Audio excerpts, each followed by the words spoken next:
Down in the valley where the girls get naked.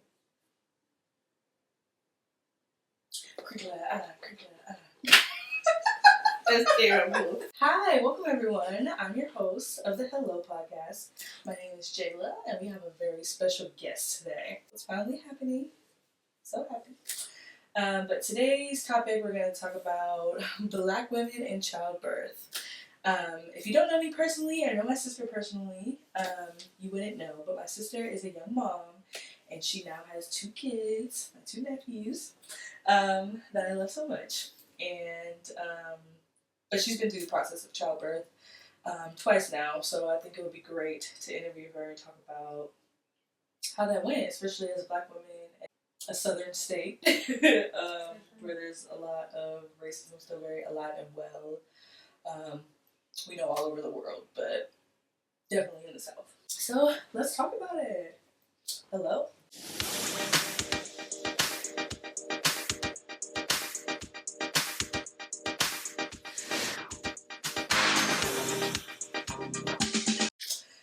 So, hi guest. Hi. I'm Joelle. I'm 23. Like she said, I have 2 boys, Jace and Jet. Jace is like 21 months, like a year and a half. He'll be 2 in August. And then I just had Jet 4 weeks ago. So, I wanted to talk about your experience, obviously, with finding out you were even pregnant to actually giving birth. So, both times. But obviously, I know the story from the first time. That was a little hectic. So, tell us about that. So, the first time with Jace, like she said, was a bit hectic. When I got pregnant, me and my boyfriend had been together 3 months. We met online. I mean, we had a relationship, but it was fairly new. So, you know, everything's good in the beginning. You have no troubles. I mean, you didn't know the person. But again, we didn't live together or anything like that, so I didn't know, like, the ins and outs either. So we went on a trip. We went to Destin in December. Well, the trip was weird in itself. Like, weird things were happening on the trip. We came back, and we got Chinese food that night. And we ate, and I was throwing up. And I'm like, I don't ever throw up. This is odd. And my period was already late before we left for the trip. I don't think I ever mentioned that before. But my period was like before we even left. I think I was supposed to start while we were on the trip. I brought the stuff, but I never actually started. So when we got back, I was throwing up. I'm like, this isn't good. So the next morning, I took him home. I went to Target. I got some pregnancy tests, and I went back home. But on the way home, I was still bumping music. Like, whatever. You know, you just trying to think about it. Yeah. So as soon as I got home, I peed in the cup, and I just started sticking tests in the cup. So the first one came back within seconds. So I'm like, okay, well, when we look at the other one, they all said pregnant all at the same time. I heard it just sat there. I wasn't really emotional, I don't think, until I went in your room and told you. That was when I, like, actually, like, dang, I'm about to have a baby. And when you find out you're pregnant, in the moment, you feel like you're about to have a baby tomorrow. Yeah.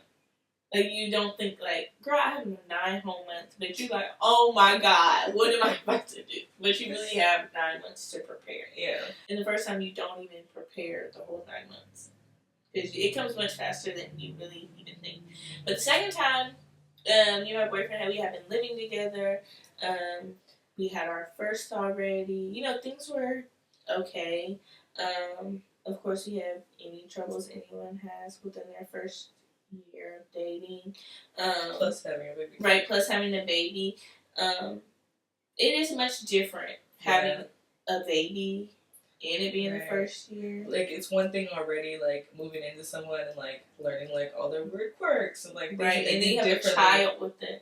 And then they've never been a parent. Yeah. So, and you've never been a parent. And for me specifically, I hadn't really been around no babies or anything like that. So, it's just different. And you wonder how they're going to be as a parent. Yeah. Because you're like, okay, well, I kind of know how you are as a human, but... Or as a partner. Right. Yeah. But, yeah, it's scary. But at the same time, like I said, we have been living together. I mean, we had our toes in the water. Second time, I don't know when. happened. Like, the first time I knew exactly when it happened. I don't know. But the second time I don't. Yeah. Like, it was just like, oh, my period didn't come. I should just take a test just to see. But I didn't really think that I was pregnant even that time. So it was much more of like a, well, when? How? Like, obviously, you know. And that pregnancy was good. I wasn't sick as much. It was fine. I felt normal every day. Yeah. And I was bigger, so he was bigger. I didn't really have any complications. I went past 40 weeks. So yeah, the second time was just another pregnancy. The second one wasn't like all sparkles like the first one. It's like, oh, you're pregnant again. Yeah. Now you know what to do. I guess tell us a little bit about your pregnancies were different. Tell us how they were the same. Like, what were your major things you hated about being pregnant and things like you really liked about being pregnant? With Jace, I was well into being an esthetician, so I was waxing full time. And I was driving far from work, and I was really sick the first time. So I was always sick the whole pregnancy, throwing up everything I ate, especially like the first few months until I like realized like I know I can eat this and I'll be fine, or I know I can't eat this. Yeah. It's gonna be a problem. I had a carpal tunnel, like my hands always hurt. I was on my feet all day, so my feet were swollen all the time. And then on top of being sick, and I was driving an hour to and from. So that's 2 hours a day you're taking just to drive. And then you're working all day. I was working from 10 to 7, Monday through Saturday. Good job. I think sometimes I'll take one day off. Sometimes I'll work all week. Because when you know you have a baby, you like, well, I need to make money. Especially because being in that field, I didn't get a paid maternity leave. So obviously I could take the time, but I wasn't going to get paid. I only get paid for work. So yeah, I need to work it out. So the second time, I wasn't waxing. So I wasn't on my feet as often. I still obviously work. But, so my feet weren't as swollen. I wasn't sick at all. Never have been sick. If I did get sick, it was like once every so often. It would be really random. I didn't have carpal tunnel. But I just didn't like standing up. Since I was so much bigger the second time, because I can't eat everything, my knees would always hurt, so I just want to sit down. Because, you know, it's all that weight really on, and I'm short. Yeah. So, big, short, hot, like, just everything. Like, the second time. But the first time, it wasn't that bad. I wasn't that big. Yeah. Except for the first part when you were sick. Yeah, the first part, and then the carpal tunnel. The carpal tunnel, that was bad. Because it comes out of nowhere. You'd be sleeping, and you'd be like, in the middle of the night. And so then I wasn't really getting as much sleep, especially towards the end. And then that's when they say, like, oh, you're most tired, which is true. Your first trimester, you're tired. Your second, you get a spurt of energy. And then the third, you're tired again. And that's very true. Until right before you had the baby. Then you get into the nesting period where you clean and put everything together. That's like the little spurt of energy. My nesting, I got everything ready early. So my nesting period at that time was fun. Putting everything together. Having all the clothes washed, clean. You know, you don't care how many loads it takes. Like, the second time, I don't really feel like I had a nesting period because I'm dealing with the first one, and they're so close. Yeah. So he's 1 year old. He wants to run around. You know, like, I already have a ton of laundry to do with the 3 of us. So I think I probably did all his stuff in one load. I was like, I don't care. It'll be okay. What was your birthing experience like? So, the first time, I knew that he was on fetal growth restriction. I think it was 36 or 37 weeks when I found out he was on fetal growth restriction. But, which was a setup for me, because that's the only doctor's appointment I went to. They told her that. I was crying. I was upset. But I was upset because I felt like it was something my doctor should have told me. Oh. Because at that appointment, I had seen a different doctor, and she was the one who told me. When they sent me somewhere else to get an ultrasound because the doctor thought that I was on fetal growth restriction.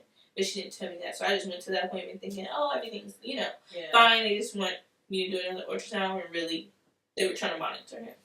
And they were saying his stomach was small. So it wasn't that his whole body was small. It's that his stomach was measuring less than 36 weeks.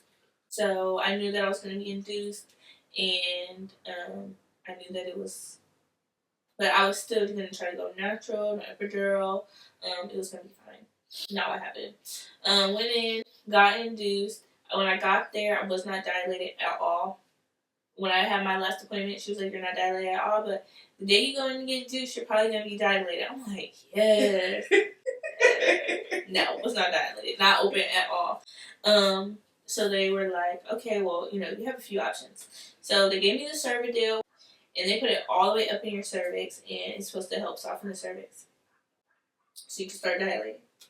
Well, you have it in for 12 hours. My cervix did not soften. It did not open. It didn't do anything. So they came in. A little bit? No. Girl. They came in to take it out. They're like, oh, yeah, nothing. So that was so sad. I was so sad. I'm like, I'm never going to have this baby. But obviously, I feel like he was not ready. If I could change anything, I would be like, let me wait at least another week. Yeah. Because I feel like it could have been different. So do you feel like, I don't want to like put words in your mouth, but like, I have heard other moms talk about how they felt like, as a young mom, they were taken advantage of. Yeah, and they rushed you. Yeah. I didn't feel rushed because I didn't know. And they're like, okay, well, we can do... Well, didn't know what? What do you mean? I just didn't know how induction went. Okay. So, I never looked it up before. I just knew people get induced and they had a baby. So, then they were like, okay, well, we can do the Foley bulb.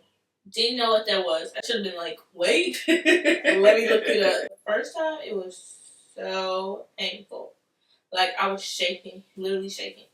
And, my boyfriend says I was seeing blood. I was getting nervous. Like, it was bad. And this when you say the first time, is this with Jace? Jace, yes, okay. My oldest. And it was just really painful. Like, shaking. I could not stop shaking. I was crying, but I couldn't like say anything. Like, that's how bad it was hurting. So they put it in. And I was super uncomfortable. I feel like I don't even feel like you should be sitting down. I feel like that's something you just have to lay down the rest of the time. Yeah. Because like. That time I could not sit, like, I just couldn't sit. They wanted me to bounce on the ball. I'm like, no. Because it kind of feels like it's going to come out. But then it kind of feels like it's like your stomach so big, like it's going to come to your chest. I don't know. It's just so uncomfortable. Yeah. I probably had it in for maybe 30, 45 minutes. Maybe an hour. Maybe.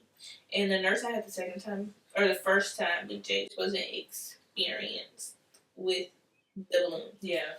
So she kept coming in and checking on me, but she was coming in a lot. And there was other nurses just coming in, but they weren't really saying anything. They were just coming in, like, looking at my monitor and then, like, leaving. The nurse, she comes in, she tells me, like, oh, I've been watching, like, his heart rate is doing something funny. Like, let's reposition you. Mm-hmm. So they repositioned me a few times. Leave and come back. So then she was like, okay, well, I'm going to take it out because his heart rate is dropping. So she took it out, and I guess she wasn't really supposed to. Like, it's still very unclear. Yeah. But after that, he really, like, his heart rate was dropping a lot more. So that's when they, instead of saying that, they just had a bunch of nurses coming in and out. Okay, roll over, hands and knees. So they had me, like, hands and knees on the bed, try to see if that would fix it, and it didn't. So that's when they were like, okay, well, I know you don't want an epidural, but in case you have to get a C-section and you don't want to be put to sleep, you have to get epidural. If you don't get the epidural, you have to be put to sleep, and that's much more dangerous. Right. Well, that's freaked out. What if I don't wake up? Right. So I got the epidural. As soon as I got the epidural, like almost as soon as it was done, they put me in OR and I was in surgery. Mm-hmm. So that part I don't understand. Yeah. Because it wasn't in case, it was you need a C-section. Yeah. And they didn't really say that. Yeah, they didn't say that. So I was crying, I was emotional. And so then, like, for me, it was more disappointment, too, because I'm like, dang, I really didn't want to go natural. So there's just, like, a lot going on. But when he came out, he was crying. I mean, he was fine. He was little. He was 5 pounds, 7 ounces. But, I mean, he was fine. Yeah. He was a healthy baby. Nothing was wrong with him at the hospital. He didn't have to be in the NICU. We went home right away. And he's been fine ever since. Yeah. Crazy, but he's fine. It's very hyper. Yeah. The second time, like I said, I went past 40 weeks. So after you go past, they like to wait a week and then to see if the baby comes on its own. And then usually they put you in induction. Sometimes it's not the case. Some people, I know they go for 2 weeks. I wasn't going for 2 weeks. But the second time, like I said, ours was much bigger, so this baby was much bigger. But I had a different doctor this time, and I did not like her. And well, you went to a whole other hospital. Yeah, it was a totally different experience. Yeah. But when I said I didn't like her, when the first time I went to her, I should have stood on that, and I should have started seeing somebody else. You should have stood on tiptoe. Yeah. But her being a black doctor, she said that since I've had a cesarean, she knows that I can do natural. She thinks I can, blah, blah. So I'm like, okay, well, I'm just going to keep seeing her because this doctor is telling me that she'll do it. She'll deliver the baby that way. She told you everything you wanted to hear, basically. Yeah. And that's not what happened. So I was 41 weeks in a few days.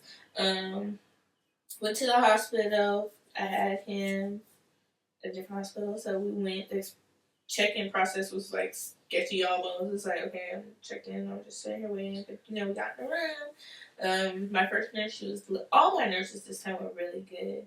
Up until my last nurse when I was about to discharge. But all of them were really good. They were all really good nurses. This time, they didn't give me the Cervidil. They told me since I had a cesarean before, it wasn't an option. So this time, I just got Pitocin to start off with, and of course I wasn't doing nothing. I wasn't even dilated this time, past 40 weeks.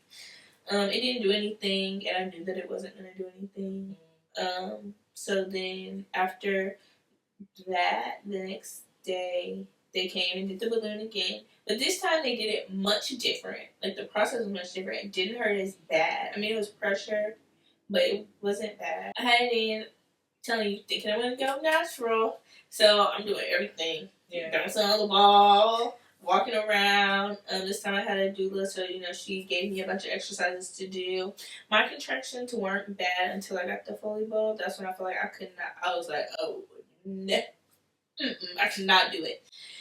And I don't know if you know this, because I didn't know this, but when you go into labor and you're having contractions and you don't want an epidural, they can still give you medication. But it's not an epidural, so you can still walk around, stuff like that. Well, some of them you can. Not all. But some people I know, they get the gas, where you know, stuff like that. So it's still like pain medicine, but not the epidural. I decided that, at first I was like, I'm not even going to get pain medication. Like, I'm a big girl, I can take it. No, I could not take it. So, I wanted to sleep. So that was my thing. I need to go to sleep. Yeah. So I called the nurse.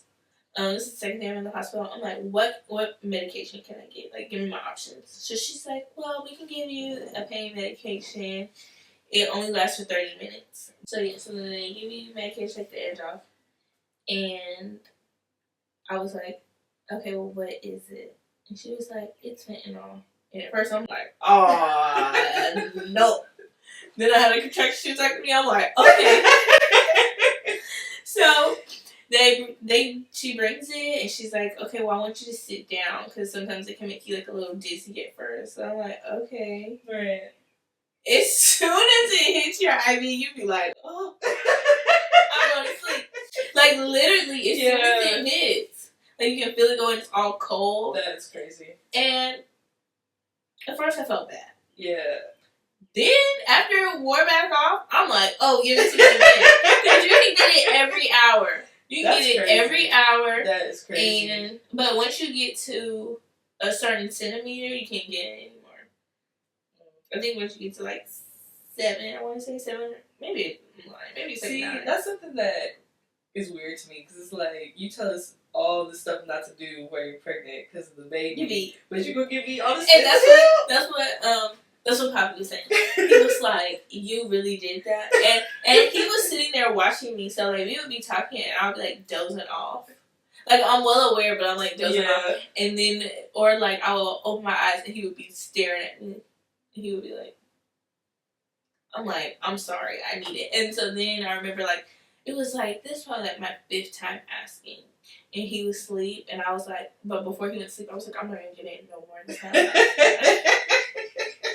He was asleep, and when I opened my eyes, I would call the nurse on the little thing, and I was like, can I please have some pain medication? I'm like trying to whisper, and she was like, huh? She was like, I can't really hear you, and I said, like, can you please make some pain medication? But I was trying to be quiet.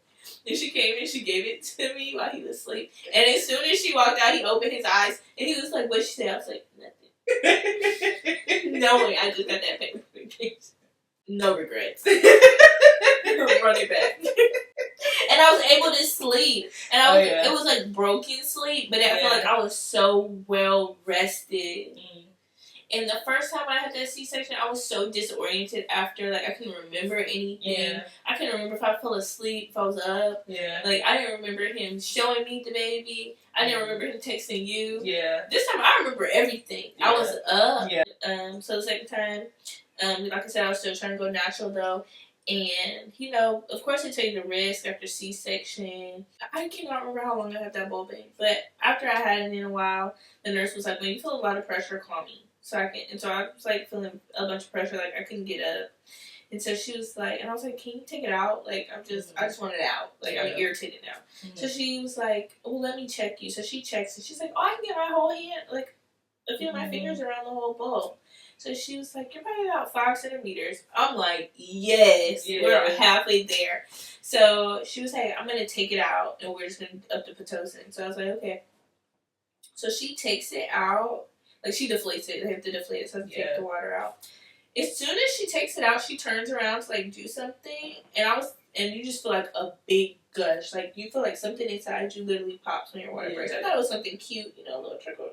No. It's literally like a flood. Yeah. So I'm like, I think my water just broke. She was like, what? And I'm like, I think my water just broke. She was like, well, let me see. Like, sometimes it's just a little fluid. She was like, oh. Yeah, like the whole bed was like wet. So then she's like, okay, well, let me call the doctor and all that. I'm like, yeah, like, I feel 5 centimeters. I'm going to be on our way. Yeah. No. So they do the Pitocin. They have the doctor come talk to me, and this is the first doctor to tell me, like, I actually looked at your report from your previous C-section, and it's super unsafe to go natural. You have 2 incisions. You don't have 1. You have like a T. So because you have a T, if you have a uterine rupture, it's fatal for you and the baby. What? Right. So I was sad, but I was mad. And I was mad because the doctor didn't tell me that. So then that told me, like, she didn't even read my... Why are you first look at it? She didn't even read my report to even know. Because you shouldn't be telling somebody, yeah, girl, you can go natural. Right. And you don't, you know? So I just felt upset. I was really upset. And I felt like let down almost again. So I'm like, dang, I will never be able to go natural. Never. That was like my thought. Like, even if I had another baby, I still couldn't go natural. So she was like, well, I'll give you some time to decide. Just let the nurse know because then we'll have to give you epidural. So I'm like, okay. Yeah. Which, if I would have known that, we could have been, that day I got it, I could have been leaving the hospital. That's how I was thinking. Like, dang, could have been over. I could have just came in, got the C-section, we would have went, it would have been fine. So I wrote up a bill on me. Yeah. That's how I feel. Y'all messed up. Anyway, so the doctor comes in and tells me that. I cry a little bit. I call my family. I call like you, daddy, mama. Mm-hmm. And I talked to Larry first, and he was just like, just get the C-section. Yeah. Like, so I was disappointed, but I mean, I don't want to die. Yeah. I don't want the baby to die, so they came in. So after I talked to y'all, they also just do it safest. So I was like, okay, whatever. So I called them. They came. They gave me the epidural. And that was so hard too, because I knew how bad you wanted to go natural. Yeah, I wanted it real bad. Girl, don't die. Right. You die. I don't know. I'm gonna die. The second time though, I wanted it so bad, especially because I didn't get to experience the first time. And I don't know. It doesn't change the connection. Mm-hmm. But I don't know. It's just really what you I feel like it's because, well, yeah, what you want, but then also like the stigma of like natural birth, natural birth, and you're even getting pain medication, drugs, like, and all this stuff. I went natural. It's like, okay, you're not better. Yeah, they told me all of that at 6.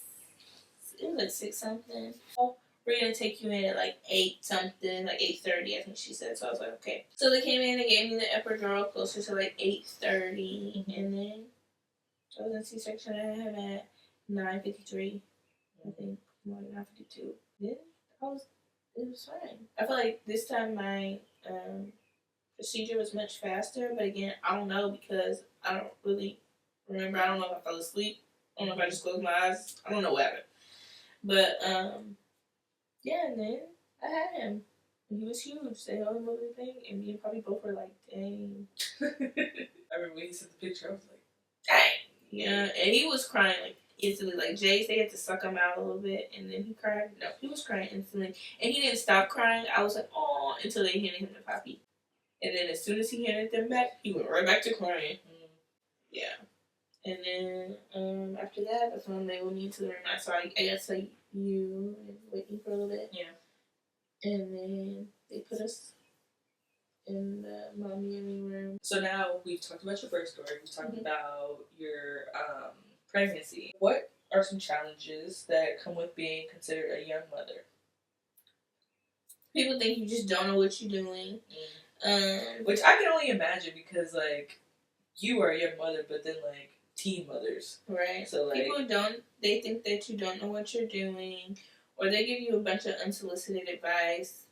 But that's not true. I feel like as a young mom, you actually, or I guess at my age, or me personally. Yeah. I feel like I'm a little overbearing with my kids, or just, I'm super anxious about everything, so I'm looking at everything. I'm paying attention to everything. It's just that, but to being young, like I said, people giving unsolicited advice, they almost tell you what to do versus just giving a suggestion. Yeah. So that irritates me because I don't want to be told what to do with my kids. Yeah. I can get a suggestion, but don't tell me what to do. Right. Especially because a lot of the things that people have told me, they're not super helpful in my case. I just think being a young mom is just hard in terms of you haven't lived. So you're not always set in a career. Yeah. Finances, they just go up and down. And then being young, navigating a relationship, being in a relationship. Not everybody that has kids young is still with their baby's father or whoever. Because it's hard. It's hard to manage. And I say that all the time. Like, I see why people aren't together. Because it's hard. You're trying to manage a relationship and being a parent and working and trying to still, be yourself, figure out who you are again after having a baby. So, that's just because of being young, too. Yeah. But, I realized even before I had the kids, I didn't really know who I was. So. Yeah. Imagine having kids on top of that. Right. So, what do you feel like you're doing now to, like, figure out who you are? I don't know, just kind of, like, getting back into myself. Like, doing the things that I used to love. Like, my makeup or just getting dressed, doing things for me, not things that are for my kids. Yeah. So, like I said, like, doing, or just going to get my nails done. Just doing things for me, listening to, like, podcasts. I'm not really into music. It's just extra noise now for me. I hear noise all the time. So, I think just kind of, like, those things. But other than that, I'm still figuring it out. I think it takes a little minute. Yeah, for sure. Especially having two back-to-back. Like, it's like you get your footing and then you shut. And then with breastfeeding, when you're nursing, I always say it feels like you're pregnant for years. Because they're still just attached to you. Right, yeah. Is there anything about your pregnancy or your birth that you do differently? I just need to educate myself. I feel like you were very, like, research. Yeah, I was, but there were still some things that I probably could have just looked up on. Is there any advice you have for other African American young mothers or just African American mothers going through childbirth or pregnancy or anything like that? If it's your first time, go through like a birthing center.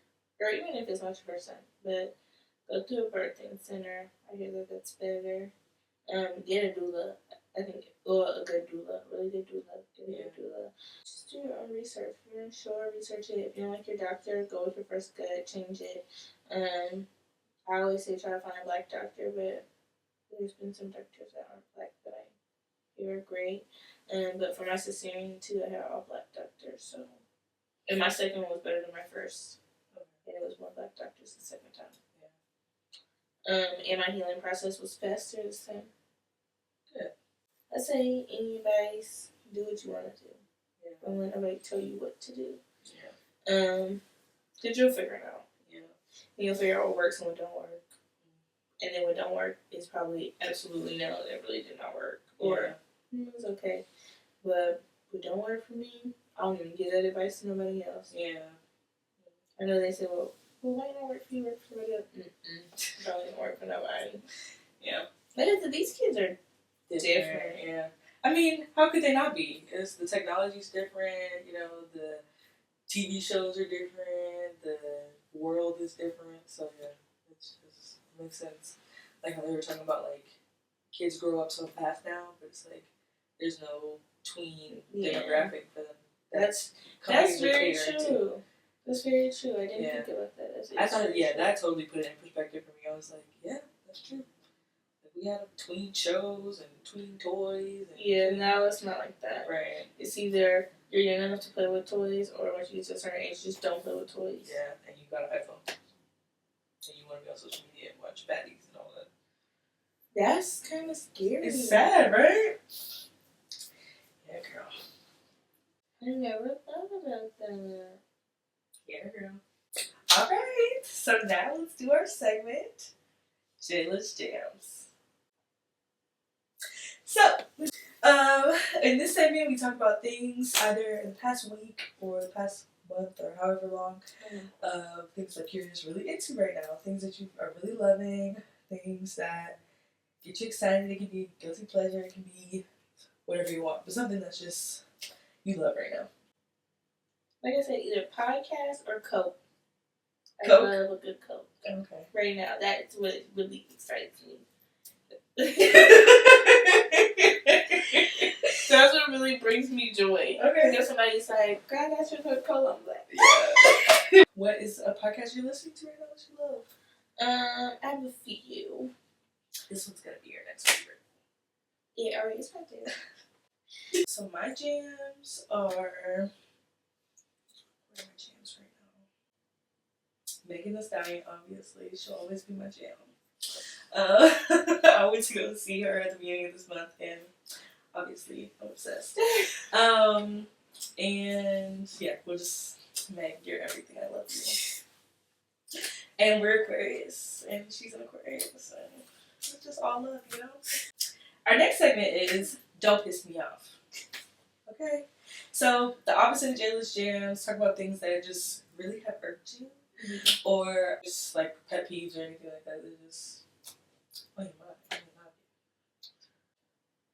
of my big ones lately has been just loud noises in general. I hear loud noises all the time, so I don't want to hear nothing loud. Yeah. And I feel like it'd be like the unnecessary stuff that's loud. Right. Like if I'm at the store and someone be talking to somebody loud, why are you that loud? Ooh, mine is PetSmart. PetSmart messed up my dog's haircut and don't piss me off. Count your days, PetSmart. You're done. You're done. That's funny. It's not funny. It's really heartbreaking, but I guess we'll laugh right now. I'll laugh when her hair grows back out. You gotta laugh to keep from crying. I definitely want to cry, girl. It was Yeah, definitely on the verge of tears. It is pretty bad. It's pretty bad. But you can hop on over to my TikTok. I did make a video about it because it really made me sick to my core. Yeah, that was crazy. But that's the end of this episode of Hello, the podcast. Thank you to my guest, my beautiful sister Joelle. Thank you for being here. Thanks for having me. Where can we find you? You can find me on Instagram at JJJOellelleMichelle.